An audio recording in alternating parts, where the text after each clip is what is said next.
इस वीडियो को देखने के बाद आप ऐसे ज्ञान में स्थिर हो जाओगे जिस ज्ञान में स्थिर होने से आपको परीक्षा का, कर्ज का, फैमिली का, पैसों का, किसी भी चीज का डर नहीं सताएगा। आप डरना ही भूल जाओगे।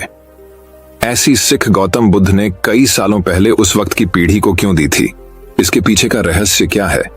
आज इसी रहस्य के बारे में हम गौतम बुद्ध की कहानियों के माध्यम से जानेंगे। तो बिना देर किए चलिए उन कहानियों की शुरुआत करते हैं। पहली कहानी, अपने डर को ताकत में बदलो। भीड़ भाड़ से अलग होकर जब भी कोई इंसान अपने साथ अकेले में समय बिताता है, तभी उसके दिमाग में नाना प्रकार की चिंताएं जन्म लेने लगती हैं। मनुष्य की प्रवृत्ति ही ऐसी है कि वो ज्यादातर समय नकारात्मक ही सोचता है। आपने लक्ष्य को कैसे प्राप्त किया जाए, ये सोचने की जगह है। वो ये सोचता है कि अगर लक्ष्य पूरा नहीं हुआ तो मैं क्या करूंगा, और इस प्रकार की नकारात्मक विचारधारा के कारण जीवन प्रांत डर डर कर जीता रहता है। अगर पूरी बुद्धिमानी और सजगता के साथ इस डर को समझा जाए तो यही डर इंसान के पतन का कारण बनता है। ऐसा मनुष्य जो खुद पर संशय करता है, खुद पर संदेह करता है, भला वो कैसे सफल हो सकता है? लेकिन बुद्धिमानी से अगर इस डर का उपयोग किया जाए तो यही डर उसकी सबसे बड़ी ताकत बन सकता है। काश केवल एक बार उसने खुद पर विश्वास किया होता तो उसे मालूम होता है कि उसके डर में ही उसकी ताकत का रहस्य छुपा हुआ है। ये कहकर सन्यासी चुप हो गया और चुपचाप अपने कदमों पर ध्यान लगाते हुए जंगली घास पे से आगे बढ़ने लगा। संध्या का समय था। सन्यासी और एक लकड़हारा जंगल में से होकर गांव की तरफ निकल रहे थे। सन्यासी के ये शब्द लकड़हारे को कुछ समझ में नहीं आए। वो सोच रहा था कि डर में ताकत कैसे हो सकती है। डर तो आदमी को कमजोर बनाता है, अपने मन की उत्सुकता को। जब वह काबू नहीं कर सका तो उसने सन्यासी से पूछा कि महात्मा, आप ये क्या कह रहे हैं कि डर में ताकत होती है? डर तो आदमी को कमजोर बनाता है, उसे तो अपना डर दूर करना चाहिए। लकड़हारा अपनी बात पूरी कर पाता उससे पहले ही उसे एक शेर की दहाड़ सुनाई दी। शेर की गर्जन सुनकर लकड़हारे का रोम रोम कौंप गया। उसके कान खड़े हो गए। जंगल से आती एक एक आहट उसे साफ सुनाई दे रही थी। उसके कदम वहीं पर जम गए थे। वो भी नहीं पा रहा था। उसे पता था कि थोड़ी सी हरकत उसकी जान जोखिम में डाल सकती है। उसका दिल तो तेजी के साथ धड़क रहा था, लेकिन फिर भी वो अपनी सांसों पर काबू पाने का प्रयास कर रहा था। कुछ देर बाद जब खतरा टल गया तब सन्यासी ने कहना शुरू किया। सन्यासी ने कहा कि अभी जब तुम डरे हुए थे तो तुम्हारे शरीर का रोम रोम जाग गया था। जंगल से आ रही छोटी से छोटी आहट पर भी तुम्हारा ध्यान लगा हुआ था। तो इस प्रकार अपने मन के डर के कारण तुम होश में आ पाए, तुम पूरा ध्यान लगा पाए। इससे पहले जब तक तुम्हें शेर की दहाड़ सुनाई नहीं दी थी तब तक तुम अपने विचारों में खोए हुए थे। लेकिन जैसे ही तुम्हें शेर की दहाड़ सुनाई दी वैसे ही तुम्हारे सारे विचार गायब होकर हम वर्तमान में उपस्थित हो गए थे। यदि तुम्हें अभी शेर से बचकर भागना होता या फिर उससे लड़ना होता तो तुम्हें अपने शरीर की वो क्षमता देखने को मिलती जो आज तक जीवन में तुमने खुद भी महसूस नहीं की होगी। जब कोई कुत्ता तुम्हारे पीछे दौड़ता है उस समय तुम्हारी जो रफ्तार होती है वो तुम्हारी आम जिंदगी से कहीं ज्यादा होती है। साधारण जीवन में तुम इतने तेज नहीं दौड़ पाओगे जितना कि एक कुत्ते के सामने दौड़ पाओगे। ये ताकत या कहें कि हमारे शरीर की क्षमता अभी देखने को मिलती है। जब हमारा मन डर में होता है, किसी डरावनी परिस्थिति में, हमारा मस्तिष्क और हमारा शरीर अपने उच्चतम श्रेणी में काम करता है। जो काम तुम आम जिंदगी में नहीं कर पाते वो तुम्हें डरा कर कराया जा सकता है। जहां पर भी तुम्हें डर का एहसास होता है वहीं पर तुम्हारी इंद्रियां पूर्ण रूप से सक्रिय हो जाती हैं। तुम्हारे कानों की सुनने की क्षमता तेज हो जाती है, दृष्टि एकटक हो जाती है, पूरी सजग हो जाती है, सक्रियता बढ़ जाती है। और जैसे जैसे वो डर खत्म होता है वैसे वैसे तुम सुप्त अवस्था में चले जाते हो। तुम सो जाते हो और तुम्हारे इंद्रिय फिर से आराम की स्थिति में चली जाती है। सन्यासी ने लकड़हारे से कहना जारी रखा कि परीक्षा से एक दिन पहले जो याद करने की तुम्हारी गति होती है वो साधारण याद करने की क्षमता से कहीं तेज होती है। सिर्फ एक बार याद किया हुआ तुम्हें परीक्षा के समय याद रह जाता है और तुम जानते हो कि यह सब परीक्षा के डर से ही होता है। इसीलिए डर को दूर करने की जगह इंसान को यह सोचना चाहिए कि वो अपने डर को ताकत कैसे बना सकता है। जिस प्रकार सुख और दुख, प्रकाश और अंधेरा एक ही सिक्के के दो पहलू होते हैं, उसी प्रकार डर और ताकत भी एक ही सिक्के के दो पहलू होते हैं। जिस प्रकार रोशनी के बिना अंधेरा पूर्ण नहीं होता, सुख के बिना दुख पूर्ण नहीं होता, उसी प्रकार डर के बिना ताकत का भी कोई महत्व नहीं है। लगड़हारा सन्यासी के ज्ञान से बहुत प्रभावित हुआ, उनके चरणों में नतमस्तक हो गया और उनसे पूछा कि महात्मा, अंधेरे को तो दिया जलाकर रोशनी से भरा जा सकता है, लेकिन अपने डर को ताकत में कैसे बदले? इसके लिए कोई उपाय बताएं। इस पर सन्यासी ने कहा कि डर दो प्रकार के होते हैं, सबसे पहला मानसिक डर और दूसरा शारीरिक डर।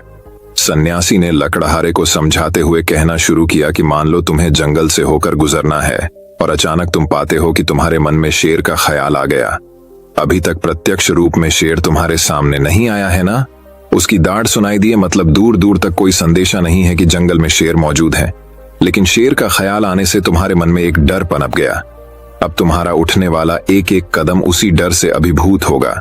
हर समय तुम्हारे मन में यही ख्याल चलेगा कि कहीं शेर ना जाए।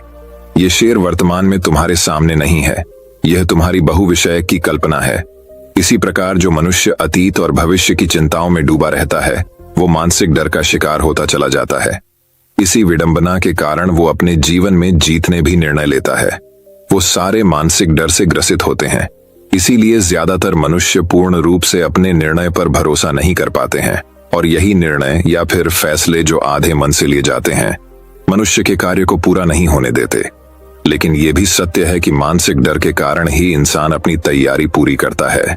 अगर तुम्हारे मन में शेर का ख्याल नहीं आएगा तो तुम शेर से सुरक्षा के लिए कोई भी कदम नहीं उठाओगे, लेकिन अगर तुम्हें शेर का ख्याल आ गया तो तुम उससे सुरक्षा के लिए कोई ना कोई तरीका जरूर अपनाओगे। तो इसीलिए मानसिक डर बेकार नहीं होता, वो आपकी सुरक्षा को और ज्यादा मजबूत भी करता है। लेकिन समस्या तब शुरू होती है जब आप चाहकर भी कुछ नहीं कर सकते, लेकिन उसके बावजूद आप मानसिक डर झेल रहे होते हो। उदाहरण के लिए कुछ मनुष्य हमेशा ये सोचते रहते हैं कि उन्हें कोई बीमारी ना हो जाए, कहीं उनके साथ कोई दुर्घटना घट जाए, कहीं उनके साथ कोई धोखा ना कर दे। लेकिन इन सब घटनाओं पर उनका कोई जोर नहीं होता है, ये उनके हाथ में नहीं होता है। अगर दुर्घटना होनी होगी तो होगी ही, अगर बीमारी होनी होगी तो होगी ही। अच्छा खान पान और अच्छी दिनचर्या का पालन करने के बाद भी अगर कोई मनुष्य बीमार हो जाता है तो ये उसके नियंत्रण के परे की बात है। अपनी तरफ से उसने पूरी कोशिश की और यही उसका कर्तव्य था। उसमें कोई कुछ क्या कर सकता है? जो घटनाएं इंसान की पहुंच के परे होती है वो उनसे भी परेशान होता रहता है, उनसे भी उसका मन घबराता रहता है, और यही मानसिक डर उसके पतन का कारण बनता है। और यही मानसिक डर अगर सही तरीके से इस्तेमाल किया जाए तो मनुष्य समझदार और अनुभवी कहलाएगा। जो इंसान ये सोचता है कि कांटे सिर्फ दर्द देने के लिए ही बने हैं, वो ये भूल जाता है कि कांटे ही फूलों की रक्षा करते हैं। इसी प्रकार एक ज्ञानी मनुष्य किसी भी चीज का उपयोग अपने सकारात्मक तरीके से कर सकता है, लेकिन एक अज्ञानी मनुष्य है अपनी अज्ञानतावश उन चीजों को भी छोड़ देता है जो उसके लिए उपयोगी होती है। विवेकशील मनुष्य फंक गए पत्थरों का भी महल खड़ा कर लेता है, लेकिन एक वैज्ञानिक मनुष्य उन पत्थरों को दूसरों पर फेंकता रहता है। अगर किसी मनुष्य को अपने मानसिक डर को ताकत में बदलना है तो उसके कुछ नियम हैं, कुछ उपाय है। सबसे पहला उपाय, अपने विचारों का निरीक्षण। अगर हम अपने जीवन में अपने विचारों का निरीक्षण करेंगे तो हम पाएंगे कि ज्यादातर विचार हमारे काल्पनिक होते हैं, और इसीलिए जो डर उन विचारों के कारण पनपता है वो भी काल्पनिक होता है। ज्यादा सोचने वाले लोगों को जब सोचने के लिए कुछ नहीं मिलता तो वो निरर्थक बातों के बारे में सोचने लगते हैं, और वो बेकार के विचार उसे तो परेशान करते ही हैं, साथ ही साथ उसके परिजनों को, उसके सगे संबंधियों को भी परेशान करते हैं। इसीलिए ज्यादा सोचने वाले लोगों को यह समझना चाहिए कि मन में उठ रहे तमाम विचारों में से काम के विचार कौन से हैं और बेकार के विचार कौन से हैं। जो निरर्थक विचार हो उन्हें दूर करते जाओ, और जो सार्थक विचार हो उनको गहराई से सोचना शुरू करो। तभी तुम्हारी समस्याओं के, तुम्हारी उलझनों के उपाय निकलेंगे। मानसिक डर को दूर करने का दूसरा उपाय है उसका सामना करना। इसका मतलब यह नहीं है कि तुम शेर के सामने जाकर खड़े हो जाओ, बल्कि इसका मतलब यह है कि पूर्ण सुरक्षा के साथ तुम जंगल में जा रहे हो। यदि जंगल में जाना बहुत आवश्यक है तो तुम शेर के डर से अपने घर पर नहीं बैठ सकते हो। इसी प्रकार मनुष्य के जीवन में बहुत सारे डर होते हैं, जैसे कि परीक्षा का डर, लक्ष्य ना पाने का डर, झूठ बोलने का डर, सच के पता लग जाने का डर, अपनों को खो देने का डर, दुर्घटना हो जाने का डर। लेकिन जैसे जैसे समय के साथ इन डरों का सामना किया जाता है वैसे वैसे ये डर जीवन से दूर होते चले जाते हैं। अगर तुम इनसे बचने का प्रयास करते हो तो ये जीवन भर तुम्हें सताते रहेंगे। ये तभी दूर हो सकते हैं जब तुम इनका सामना करो। कुछ लोगों को तो दूसरों के सामने खुलकर बात करने में भी डर लगता है। ऐसे लोगों को अनजान लोगों से बात करनी चाहिए। जितना ही वो लोगों से बात करेंगे उतना ही उनके मन का डर दूर होता जाएगा। मानसिक डर को ताकत में बदलने का तीसरा उपाय है अपने डर को स्वीकार करना। बहुत से लोग अपने जीवन में अपने डर को स्वीकार ही नहीं कर पाते। अगर आप उनसे पूछेंगे कि उन्हें किस चीज से डर लगता है तो वह साफ इनकार कर देंगे कि उन्हें किसी चीज से कोई डर नहीं लगता। लेकिन दूसरों की नजरों में ऊंचा उठने के लिए ये झूठ उन्हें बहुत महंगा पड़ता है। अगर वो अपने डर को स्वीकार करना नहीं सीखेंगे तो वो जीवन भर उस डर से मुक्त नहीं हो पाएंगे। इसीलिए समझदारी इसी में है कि अपने डर को स्वीकार कर लिया जाए। अगर आपको किसी चीज से डर लगता है तो किसी से शर्माने की या झिझकने की जरूरत नहीं है। हर मनुष्य को, हर इंसान को किसी ना किसी चीज से डर लगता ही है। और आप पाएंगे कि जैसे ही आप अपने डर को स्वीकार करते हैं वैसे ही आपका डर खत्म होना शुरू हो जाता है। और जितना ही आप अपने डर को छिपाने की कोशिश करेंगे आपका डर उतना ही मजबूत होता चला जाता है। ये सारे तरीके तुम्हारे मानसिक डर को दूर कर सकते हैं, लेकिन शारीरिक डर को दूर करने के लिए तुम्हें दूसरे तरीके अपनाने होंगे। सबसे पहले ये समझो कि शारीरिक डर कौन सा होता है। मान लो तुम किसी जंगल से गुजर रहे हो और अचानक तुम्हारे सामने शेर आ जाता है। तुमने पहले नहीं सोचा था कि शेर तुम्हारे सामने आ सकता है, लेकिन जब वो तुम्हारे सामने आता है तो तुम्हारी सारी शारीरिक गतिविधियां शिथिल हो जाती है। तुम्हारी सांसें अटक जाती हैं, मस्तिष्क काम करना बंद कर देता है और तुम्हारा दिल तेजी के साथ धड़कने लगता है। तो इसीलिए जब बिन सोची बात हमारे साथ घटित होती है तो हमारा शरीर उस डर को महसूस कर पाता है और वही सारा डर कहलाता है। ऐसे समय में शारीरिक डर को दूर करने के कुछ उपाय है, कुछ तरीके हैं। सबसे पहला उपाय तो यही है कि अपने ऊपर संयम रखें।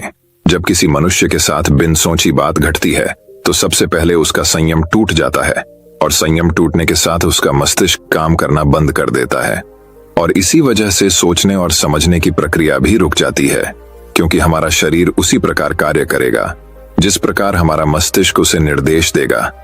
अगर मस्तिष्क की सोचने समझने की शक्ति खत्म हो गई तो हमारा शरीर भी शिथिल हो जाता है।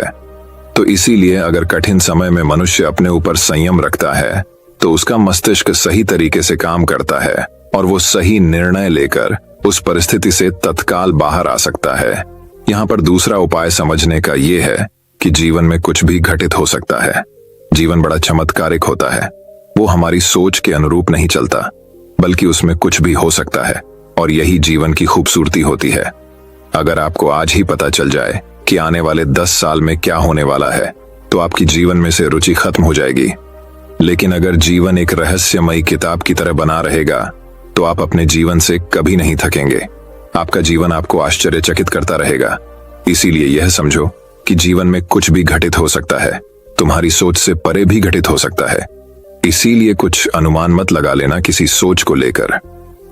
सन्यासी ने अपनी बात खत्म करते हुए कहा कि इन तरीकों से तुम अपने मानसिक और शारीरिक डर को दूर कर सकते हो और आनंद से भरा हुआ जीवन जी सकते हो। तो दोस्तों, कैसी लगी ये कहानी? आपको कमेंट सेक्शन में कमेंट करके जरूर बताना। तो दर्शकों, अब चलिए दूसरी कहानी की शुरुआत करते हैं। दूसरी कहानी भगवान गौतम बुद्ध कहानी। उत्तरी भारत का एक शहर श्रावस्ती। वह शहर भगवान बुद्ध के लिए एक महान संसाधन केंद्र था। बहुत से लोग वहां ध्यान के लिए रुकते थे और धर्म पर व्याख्यान सुनते थे। इन व्याख्यानों को सुनने के बाद एक युवक रोज शाम को धार्मिक चर्चा के लिए आता था। यह क्रम वर्षों से चल रहा था। वे नियमित रूप से बुद्ध के प्रवचन सुनते थे, लेकिन उन्होंने इसे कभी अपने जीवन में नहीं उतारा। कुछ वर्षों के बाद एक बार यह युवक व्याख्यान के लिए सब लोगों से पहले आया। तब बुद्ध अकेले बैठे थे। फिर वह बुद्ध से मिला और बोला, गुरुवर्य, एक सवाल मुझे लगातार परेशान कर रहा है और मेरे मन में संदेह पैदा कर रहा है। तब भगवान बुद्ध बोले कि धर्म के मार्ग पर चलते हुए किसी भी प्रकार का संशय व्यर्थ है, उसे दूर करें। आपके पास क्या सवाल है? गुरुवर्य, मैं आपके व्याख्यान में कई वर्षों से आ रहा हूं। मैं देखता हूं कि हमारे आसपास अनेक साधु, भिक्षुणियां और बड़ी संख्या में सामान्य सांसारिक स्त्री पुरुष आते हैं। मैं उन्हें सालों से देख रहा हूं। कुछ साधक ने इस रास्ते पर बहुत प्रगति की है। मैं स्वयं देखता हूं कि उनमें से कुछ को निर्वाण की भी अनुभूति हुई होगी। हालांकि कुछ लोगों को निर्वाण का एहसास नहीं हुआ है, लेकिन उनके जीवन में काफी बदलाव आया है। और गुरुवर्य, साथ ही मैं ऐसे बहुत से लोगों को देखता हूं जो बिल्कुल भी नहीं बदले हैं। मैं उनमें शामिल हूं। इनमें से कुछ तो काफी जर्जर नजर आ रहे हैं। उनमें कुछ भी नहीं बदला है या बदलाव के कोई संकेत नहीं है।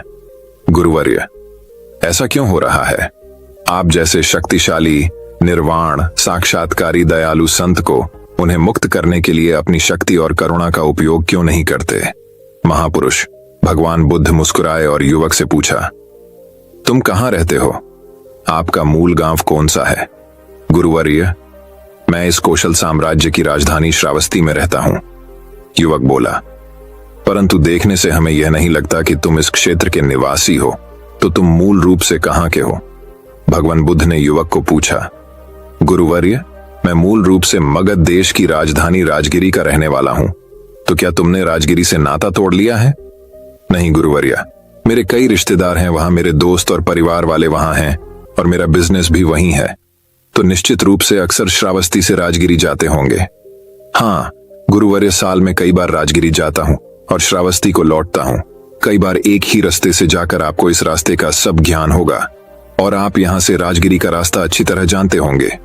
हाँ गुरुवर्य, मैं अगर अपनी आंखें बंद करके भी इस मार्ग से जाऊंगा तो पूरा मार्ग बता सकता हूं, क्योंकि मैं इस रास्ते से बहुत बार गुजरा हूं।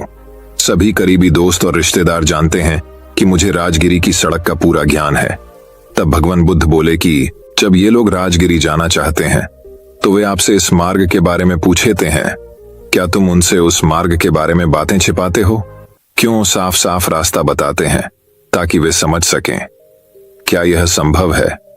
गुरुवर्या, मैं उसे स्पष्ट रूप से समझाता हूं कि पूर्व की ओर चलना शुरू किया और गया पहुंचने के लिए आगे बढ़े, और यह भी कि आप बहुत ही सरल और समझने योग्य शब्दों में राजगिरी जाएंगे। मैं उन्हें स्पष्ट और सरल तरीके से मुझे जो कुछ पता है वो सब सच बताता हूं। तो बताने के बाद सब लोग राजगिरी बहुत आसानी से पहुंचते होंगे। भगवान बुद्ध बोले, गुरुवर्य, कहना थोड़ा कठिन है। जो लोग आदि से अंत तक इस मार्ग का अनुसरण करते हैं, जैसा कि मैंने उन्हें बताया है, वे राजगिरी तक पहुंच सकते हैं। यही मैं आपको बताना चाहता हूं युवा सज्जन। मेरे पास बहुत से लोग आते हैं क्योंकि मैं यहां से निर्वाण को गया हूं। मैं मार्ग को भली भांति जानता हूं। मुझसे पूछा जाता है कि निर्वाण और मुक्ति तक पहुंचने का मार्ग क्या है, तो उनसे क्या छुपाना है। मैं उन्हें स्पष्ट रूप से कहता हूं, यही तरीका है। अगर कोई सिर्फ अपना सिर हिलाता है और कहता है बढ़िया, बहुत अच्छा, बहुत ही फायदेमंद तरीका, बहुत बढ़िया तरीका, लेकिन मैं उस पर एक कदम भी नहीं चलूंगा, इस पर चलने में परेशानी नहीं होगी, तो ऐसे लोग इस लक्ष्य को कैसे प्राप्त कर सकते हैं? मैं इस अंतिम लक्ष्य तक किसी को अपने कंधों पर नहीं ले जा सकता। कोई किसी को अपने कंधों पर उठाकर अंतिम लक्ष्य तक नहीं ले जा सकता। बड़े प्रेम और करुणा से कोई कह सकता है, हाँ यही मार्ग है। और इस प्रकार मैं इस पथ पर चला, आप भी इस पथ पर चलिए, इसका पालन करें और आप निश्चित रूप से अंतिम लक्ष्य तक पहुंच जाएंगे। प्रत्येक मनुष्य को इस मार्ग पर स्वयं चलना चाहिए, एक कदम उठाना चाहिए। जो लोग इस रास्ते पर एक कदम बढ़ाते हैं वे अपने लक्ष्य के एक कदम और करीब होते हैं। जो लोग इस रास्ते पर 100 कदम आगे बढ़ते हैं वे लक्ष्य के 100 कदम करीब होते हैं। जो इस पूरे रास्ते पर चलते हैं वे अंतिम लक्ष्य तक पहुंच जाते हैं। सबसे अहम बात यह है कि इस रास्ते पर आपको खुद चलना होगा, आपको किसी की कृपा नहीं मिल सकती। भगवान बुद्ध बोले, पीड़ा का स्रोत हमारे भीतर है, सबके भीतर है। जब हमें अपने बारे में सच्चा ज्ञान हो जाता है तो दुखों की समस्या का समाधान भी हमारी दृष्टि में आ जाता है। इसलिए सभी आर्षि मुनि हमें स्वयं को समझने की सलाह देते हैं। वास्तविकता यह है कि हमें अपने वास्तविक स्वरूप को समझने से शुरुआत करनी चाहिए, जिसके बिना हम कभी भी अपनी या दूसरों की समस्याओं का समाधान नहीं कर पाएंगे। लेकिन वास्तव में हम अपने बारे में कितना जानते हैं? हम में से प्रत्येक अपने स्वयं के महत्व, अपनी विशिष्टता के प्रति आश्वस्त है, लेकिन यह आत्मज्ञान सतही है। आप वास्तव में अपने आप को बिल्कुल नहीं जानते हैं। भगवान बुद्ध ने अपनी प्रकृति का अध्ययन करके मानव अस्तित्व की खोज की। सभी पूर्वाभ्यासों को छोड़कर उन्होंने आत्म अनुसंधान किया। अपने भीतर के सत्य को खोजो, तब उन्होंने महसूस किया कि हर कोई भौतिक है। जीव 5 भागों से बना है, उनमें से 4 मानसिक और 1 भौतिक पदार्थ रूह है। पहले हम भौतिक पक्ष से शुरू करते हैं। यह हमारा एक बहुत ही स्वाभाविक और मूर्त हिस्सा है। यह किसी भी इंद्रिय अंगों को त्वरित धारणा प्रदान करता है। सुख के पद के अंतिम लक्ष्य की ओर खुद को ही उस पथ पर चलना होगा। आपको यह कहानी कैसी लगी कमेंट करके बताइए। तो दर्शकों, अब चलिए तीसरी कहानी की शुरुआत करते हैं। तीसरी कहानी, अहिंसा परमो धर्म। भगवान बुद्ध ने बताया कि सही मार्ग न तो भोग का है न कठिन साधना का है। एक बार गौतम बुद्ध ने देखा कि सामने से भेड़ बकरियों का एक झुंड निकल रहा है। चरवाहा इस झुंड को कठिनता से घेर रहा था। बुद्ध ने कहा, अरे क्या कठिनाई है? चरवाहे ने कहा, भगवान, मेरे इस झुंड में एक लंगड़ा मेमना है। वह अन्य पशुओं के साथ कठिनाई से आगे बढ़ रहा है। बुद्ध ने प्रेम पूर्वक पूछा, इस भरी दोपहरी में इन भेड़ बकरियों को घेरकर तुम कहां ले जा रहे हो? चरवाहे ने उत्तर दिया, मुझे राजा की आज्ञा मिली है कि आज सायंकाल राजा यज्ञ करा रहे हैं। उसमें बलि के लिए 100 भेड़ बकरियों की आवश्यकता है। अतः इनको वहां पहुंचाने जा रहा हूं। बुद्ध ने कहा, चलो मैं भी तुम्हारे साथ चलता हूं। उन्होंने लंगड़े मेमने को कंधे पर बिठा लिया और दोनों साथ साथ चल पड़े। जब वे नगर में घुसे तो लोगों ने देखा कि बुद्ध अपने कंधे पर एक मेमने को रखकर चले आ रहे हैं। कुछ लोग उन्हें जानते थे और कुछ नहीं भी जानते थे, पर उनके बारे में सुन में रखा था। लोग बोले, देखो ये वे तपस्वी जा रहे हैं जो सामने पहाड़ी पर रहते हैं। कैसे शांति के अवतार हैं। वे दोनों यज्ञ स्थल पर पहुंचे। राजसेवकों ने भेड़ बकरियों को गिना, पर जैसे ही वधस्थल पर नियुक्त व्यक्ति पशु की गर्दन काटने को उद्यत हुआ, बुद्ध ने कहा, राजन, वधकर्ता को खड्ग मत चलाने दो। पहले वह मेरी गर्दन पर खड्ग चलाए। हे राजन, पशुओं को छोड़ दो। वह राजा भगवान बुद्ध के आगे नतमस्तक हो गया। उसने बलि के लिए मंगवाए सभी पशुओं को छोड़ दिया और इस प्रकार उस राज्य से हिंसा का हमेशा हमेशा के लिए नामो निशान मिट गया। तो दर्शकों, अब चलिए चौथी कहानी की शुरुआत करते हैं। चौथी कहानी, बुद्ध और राजकुमार। मागध राज्य का राजकुमार श्रोण बेहद उदंड था। उसको दूसरों के अपमान में आनंद की अनुभूति होती थी। दूसरों को अपमानित करने में वह उम्र का ख्याल भी नहीं करता था। जब माता पिता उसकी हरकतों से बहुत परेशान हो गए तो उन्होंने अपने महल में भगवान बुद्ध को आमंत्रित किया। बुद्ध जब महल में आए तो उन्होंने राजकुमार के विषय में सभी बातें सुनी। उन्होंने राजा से राजकुमार को प्रवचन में लाने के लिए कहा। श्रोण अपने पिता के साथ आया और प्रवचन की समाप्ति पर वह बुद्ध के चरणों में लौट गया। बुद्ध के वचनों से प्रभावित होकर वह बौद्ध धर्म में दीक्षित हो गया। उसका जीवन पूर्णतः बदल गया। कुछ समय बाद उसने प्रायश्चित्त करने के लिए अन्न जल का त्याग कर दिया। उसके इस कठोर प्रण के विषय में जब भगवान बुद्ध को झांत हुआ तो वे उसे देखने आए। उन्होंने स्नेहपूर्वक उसके मस्तक पर हाथ रखा और बोले, श्रोण, अन्न जल के त्याग के चलते तुम्हारा स्वास्थ्य गिरता जा रहा है। तुम संगीत के जानकार हो, अतः उससे जुड़े मेरे एक प्रश्न का उत्तर दो। क्या वीणा के तार ढीले करने पर उससे स्वर लहरी फूटती है? श्रोण ने जवाब दिया, नहीं भगवान। बुद्ध ने पूर्ण प्रश्न किया, तब तो तारों को खूब कसना पड़ता होगा। श्रोण बोला, नहीं, अधिक कसने से तार टूट सकते हैं। तब तथागत बोले, वीणा से मधुर संगीत निकालने के लिए उसके तारों को न तो अधिक ढीला रखना चाहिए और न ही अधिक कसना चाहिए। इसी प्रकार हमारा जीवन भी एक वीणा की तरह ही है, जिसे भली भांति चलाने के लिए सभी वस्तुओं का पूर्ण त्याग उचित नहीं है। श्रोण ने कठोर प्रतिज्ञा से मुक्ति ले ली और सहज जीवन जीने लगा। यह कथा जीवन को नैसर्गिक तरीके से जीने पर बल देती है, जिसमें उचित आवश्यकताओं की पूर्ति और अतिरिक्त इच्छाओं पर नियंत्रण का संदेश शामिल है। यदि जीवन को आवश्यकता, पूर्ति और संयम के संयोजन से संचालित किया जाए तो परम शांति प्रदायक होता है। तो दर्शकों, अब चलिए पांचवें कहानी की शुरुआत करते हैं। पांचवी कहानी, बुद्ध की मूर्ति। चीन के चांगछू नामक प्रदेश में एक मठ था, जहां के महंत काफी ज्ञानी और कर्मठ थे। एक दिन उन्होंने अपने शिष्यों को बुलाकर मठ के लिए भगवान बुद्ध की एक मूर्ति बनवाने की इच्छा प्रकट की। महंत बोले, इस कार्य के लिए आप घर घर जाकर धन संग्रह कीजिए। किसी से बलपूर्वक धन मत लीजिए। जो इच्छा व खुशी से दे उसी से लीजिए। शुभ कार्य हेतु धन संग्रह भी शुद्ध तरीके से होना चाहिए। सभी शिष्य अलग अलग दिशाओं में धन संग्रह हेतु रवाना हो गए। इसी प्रक्रिया में एक शिष्य को तिन्नू नाम की एक बालिका मिली। उसके पास एक सिक्का था। जब उसे भगवान बुद्ध की प्रतिमा निर्माण के विषय में चल रहे धन संग्रह के बारे में पता चला तो उसने श्रद्धावश वह एकमात्र सिक्का दान करना चाहा, किंतु शिष्य ने सिक्के को अति तुच्छ समझकर लेने से इनकार कर दिया। कुछ दिन बाद सभी शिष्य धनराशि लेकर मठ में एकत्रित हुए। महंत ने मूर्ति का निर्माण आरंभ करवाया, किंतु अथक प्रयास के बाद भी मूर्ति संपूर्ण नहीं हो पा रही थी। कोई न कोई कमी रह जाती, इस पर महंत को संदेह हुआ। उन्होंने शिष्यों से धन संग्रह के बारे में पूछा। सभी ने बारी बारी से अपने अनुभव सुनाए। इसी क्रम में जब तिन्नू का प्रसंग आया तो महंत पूरी बात समझ गए। उनके आदेश से वह शिष्य उस बालिका के पास गया और क्षमा मांगते हुए उसके एकमात्र सिक्के को आदरपूर्वक ले लिया। धातुओं के घोल में उस सिक्के को आदरपूर्वक ले लिया। धातुओं के घोल में उस सिक्के को मिला देने पर सहज ही एक सुंदरतम मूर्ति का निर्माण हो गया। यह कथा श्रद्धापूर्ण दान की महत्ता को प्रस्थापित करती है। दान भले ही अल्प मात्रा में किया जाए, किंतु यदि वह संपूर्ण श्रद्धा भाव से किया गया तो जरूर सार्थक रूप में प्रतिफलित होता है और असीम पुण्यों का सृजन भी करता है। तो दर्शकों, अब चलिए छठी कहानी की शुरुआत करते हैं। छठी कहानी दोस्तों बहुत समय पहले की बात है। रामनगर के राजा चंद्रसेन जहां कहीं भी जाते, जब भी जाते, अपने साथ हमेशा अपने मंत्री माधव को जरूर ले जाते थे। इस बात से अन्य दरबारियों को बड़ी चिढ़ होती थी। एक दिन 3-4 दरबारियों ने मिलकर एकांत में महाराज से प्रार्थना की, महाराज, कभी अपने साथ किसी अन्य व्यक्ति को भी बाहर चलने का अवसर दें। राजा को यह बात उचित लगी। उन्होंने उन दरबारियों को विश्वास दिलाया कि वे भविष्य में अन्य दरबारियों को भी अपने साथ घूमने फिरने का अवसर अवश्य देंगे।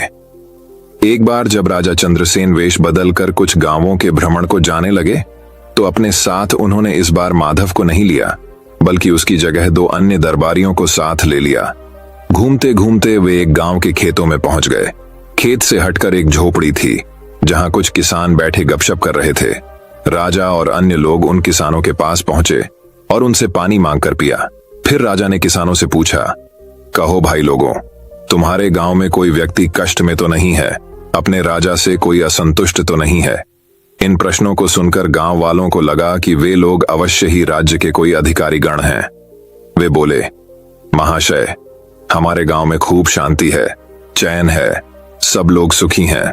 दिन भर कड़ी मेहनत करके अपना कामकाज करते हैं और रात को सुख की नींद सोते हैं। किसी को कोई दुख नहीं है। राजा चंद्रसेन अपनी प्रजा को अपनी संतान की तरह प्यार करते हैं, इसलिए राजा से असंतुष्ट होने का सवाल ही नहीं पैदा होता। इस गांव के लोग राजा को कैसा समझते हैं? राजा ने एक और प्रश्न किया। राजा के इस सवाल पर एक बूढ़ा किसान उठा और ईख के खेत में से एक मोटा सा गन्ना तोड़ लाया। उस गन्ने को राजा को दिखाता हुआ वह बूढ़ा किसान बोला, श्रीमान जी, हमारे राजा चंद्रसेन बिल्कुल इस गन्ने जैसे हैं। अपनी तुलना एक गन्ने से होती देख राजा चंद्रसेन सकपका गए। उनकी समझ में यह बात बिल्कुल भी न आई कि इस बूढ़े किसान की बात का अर्थ क्या है। उनको यह भी समझ में न आया कि इस गांव के रहने वाले अपने राजा के प्रति क्या विचार रखते हैं। राजा चंद्रसेन के साथ जो अन्य साथी थे, राजा ने उन साथियों से पूछा, इस बूढ़े किसान के कहने का क्या अर्थ है? साथी राजा का यह सवाल सुनकर एक दूसरे का मुंह देखने लगे। फिर एक साथी ने हिम्मत की और बोला, महाराज, इस बूढ़े किसान के कहने का साफ मतलब यही है कि हमारे राजा इस मोटे गन्ने की तरह कमजोर हैं। उसे जब भी कोई चाहे एक झटके में उखाड़ सकता है, जैसे कि मैंने यह गन्ना उखाड़ लिया है। राजा ने अपने साथी की इस बात पर विचार किया तो राजा को यह बात सही मालूम हुई। वह गुस्से से भर गए और इस बूढ़े किसान से बोले, तुम शायद मुझे नहीं जानते कि मैं कौन हूं। राजा की क्रोध से भरी वाणी सुनकर वह बूढ़ा किसान डर के मारे थर थर कांपने लगा। तभी झोपड़ी में से एक अन्य बूढ़ा उठ खड़ा हुआ और बड़े नम्र स्वर में बोला, महाराज, हम आपको अच्छी तरह जान गए हैं, पहचान गए हैं, लेकिन हमें दुख इस बात का है कि आपके साथी ही आपके असली रूप को नहीं जानते। मेरे साथी किसान के कहने का मतलब यह है कि हमारे महाराज अपनी प्रजा के लिए तो गन्ने के समान कोमल और रसीले हैं, किंतु दुष्टों और अपने दुश्मनों के लिए महानतम कठोर भी। उस बूढ़े ने एक कुत्ते पर गन्ने का प्रहार करते हुए अपनी बात पूरी की। इतना कहने के साथ ही उस बूढ़े ने अपना लबादा उतार फेंका और अपनी नकली दाढ़ी मूछें उतारने लगा। उसे देखते ही राजा चौंक पड़े। माधव, तुमने यहां भी हमारा पीछा नहीं छोड़ा। तुम लोगों का पीछा कैसे छोड़ता भाई?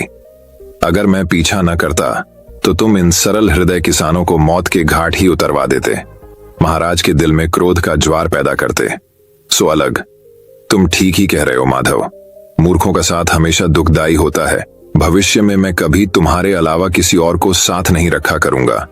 उन सब की आपस की बातचीत से गांव वालों को पता चल ही गया था कि उनकी झोपड़ी पर स्वयं महाराज पधारे हैं और भेष बदलकर पहले से उनके बीच बैठा हुआ आदमी ही माधव है। तो वे उनके स्वागत के लिए दौड़ पड़े। कोई चारपाई उठवाकर लाया तो कोई गन्ने का ताजा रस निकाल कर ले आया। गांव वालों ने बड़े ही मन से अपने मेहमानों का स्वागत किया, उनकी आव भगत की। राजा चंद्रसेन राय उन ग्रामवासियों का प्यार देखकर आत्मविभोर हो गए। माधव की चोट से आहत हुए दरबारी मुंह लटकाए हुए जमीन कुरेदते रहे और माधव मंद मंद मुस्कुरा रहे थे।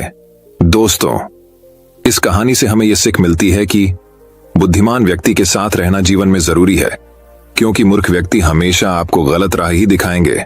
तो दर्शकों, अब चलिए 7वीं कहानी की शुरुआत करते हैं। 7वीं कहानी। दोस्तों, अगली कहानी की शुरुआत कुछ इस प्रकार होती है। समय के साथ साथ राजा चंद्रसेन राय की माता बहुत अवार्ध हो गई थीं। एक बार वह बहुत बीमार पड़ गई। उन्हें लगा कि अब वे शीघ्र ही मर जाएंगी। उन्हें आम से बहुत लगाव था, इसलिए जीवन के अंतिम दिनों में वे आम दान करना चाहती थीं। सो उन्होंने राजा से ब्राह्मणों को आमों को दान करने की इच्छा प्रकट की। वह समझती थी कि इस प्रकार दान करने से उन्हें स्वर्ग की प्राप्ति होगी। सो कुछ दिनों बाद राजा की माता अपनी अंतिम इच्छा की पूर्ति किए बिना ही अमरार्थियों को प्राप्त हो गईं। उनकी अमरार्थियों के बाद राजा ने सभी फिवदान ब्राह्मणों को बुलाया और अपनी मां की अंतिम अपूर्ण इच्छा के बारे में बताया। कुछ देर तक चुप रहने के पश्चात ब्राह्मण बोले, यह तो बहुत ही बुरा हुआ महाराज। अंतिम इच्छा के पूरा न होने की दशा में तो उन्हें मुक्ति ही नहीं मिल सकती। वे प्रेत योनि में भटकती रहेंगी। महाराज, आपको उनकी आत्मा की शांति का उपाय करना चाहिए। तब महाराज ने उनसे अपनी माता की अंतिम इच्छा की पूर्ति का उपाय पूछा। ब्राह्मणों बोले, उनकी आत्मा की शांति के लिए आपको उनकी पुण्यतिथि पर सोने के आमों का दान करना पड़ेगा। अतः राजा ने मां की पुण्यतिथि पर कुछ ब्राह्मणों को भोजन के लिए बुलाया और प्रत्येक ब्राह्मण को सोने से बने आम दान में दिए। जब माधव को यह पता चला तो वह तुरंत समझ गया कि ब्राह्मणों लोग राजा की सरलता तथा भोलेपन का उठा रहे हैं। सो उसने उन ब्राह्मणों को पाठ पढ़ाने की एक योजना बनाई। अगले दिन माधव ने ब्राह्मणों को निमंत्रण पत्र भेजा। उसमें लिखा था कि माधव भी अपनी माता की पुण्यतिथि पर दान करना चाहता है, क्योंकि वह भी अपनी एक अधूरी इच्छा लेकर मरी थी। जब से उसे पता चला है कि उसकी मां की अंतिम इच्छा पूरी न होने के कारण प्रेत योनि में भटक रही होंगी, वह बहुत ही दुखी है और चाहता है कि जल्दी उसकी मां की आत्मा को शांति मिले। ब्राह्मणों ने सोचा कि माधव के घर से भी बहुत अधिक दान मिलेगा, क्योंकि वह शाही विदूषक है। सभी ब्राह्मण निश्चित दिन तेनालीराम के घर पहुंच गए। ब्राह्मणों को स्वादिष्ट भोजन परोसा गया। भोजन करने के पश्चात सभी दान मिलने की प्रतीक्षा करने लगे। तभी उन्होंने देखा कि माधव लोहे के सलाखों को आग में गर्म कर रहा है। पूछने पर माधव बोला, मेरी मां फोड़ों के दर्द से परेशान थी। अमरार्थियों के समय उन्हें बहुत तेज दर्द हो रहा था। इससे पहले कि मैं गर्म सलाखों से उनकी सिकाई करता, वह मर चुकी थी। अब उनकी आत्मा की शांति के लिए मुझे आपके साथ वैसा ही करना पड़ेगा जैसी कि उनकी अंतिम इच्छा थी। यह सुनकर ब्राह्मण बौखला गए। वे वहां से तुरंत चले जाना चाहते थे। वे गुस्से में तेनालीराम से बोले कि हमें गर्म सलाखों से दागने पर तुम्हारी मां की आत्मा को शांति मिलेगी? नहीं महाशय, मैं झूठ नहीं बोल रहा। यदि सोने के आम दान में देने से महाराज की मां की आत्मा को स्वर्ग में शांति मिल सकती है, तो मैं अपनी मां की अंतिम इच्छा क्यों नहीं पूरी कर सकता? यह सुनते ही सभी ब्राह्मण समझ गए कि माधव क्या कहना चाहता है। वह बोले, माधव, हमें क्षमा करो, हम वे सोने के आम तुम्हें दे देते हैं, बस तुम हमें जाने दो। माधव ने सोने के आम लेकर ब्राह्मणों को जाने दिया, परंतु एक लालची ब्राह्मण ने सारी बात राजा को जाकर बता दी। यह सुनकर राजा क्रोधित हो गए और उन्होंने तुरंत माधव को बुलाया। वे बोले, माधव, यदि तुम्हें सोने के आम चाहिए थे तो मुझसे मांग लेते। तुम इतने लालची कैसे हो गए कि तुमने ब्राह्मणों से सोने के आम ले लिए? महाराज, मैं लालची नहीं, अपितु मैं तो उनकी लालच की प्रवय आरती को रोक रहा था। यदि वे आपकी मां की पुण्यतिथि पर सोने के आम ग्रहण कर सकते हैं, तो मेरी मां की पुण्यतिथि पर लोहे की गर्म सलाखें क्यों नहीं झेल सकते? राजा माधव की बातों का अर्थ समझ गए। उन्होंने ब्राह्मणों को बुलाया और उन्हें भविष्य में लालच त्यागने को कहा। दोस्तों, मैं उम्मीद करता हूं कि यह कहानी सुनने से आपके जीवन में अच्छे बदलाव आए होंगे। आपको इस वीडियो से क्या सीखने मिला, ये कमेंट करके जरूर बताएं और अपने परिवार, दोस्तों या आपके करीबी इंसान के साथ ये कहानी शेयर करके उन्हें भी इस ज्ञान से परिचित करवाएं। बाकी अगर आपको ये वीडियो दिल से अच्छी लगी हो तभी इस वीडियो को लाइक कर देना, और आपने अब तक इस चैनल को सब्सक्राइब न किया हो तो चैनल को सब्सक्राइब भी जरूर कर देना। आपका हर दिन शुभ हो और खुशियों से आपका जीवन भरा रहे। धन्यवाद। नमो बुद्धाय।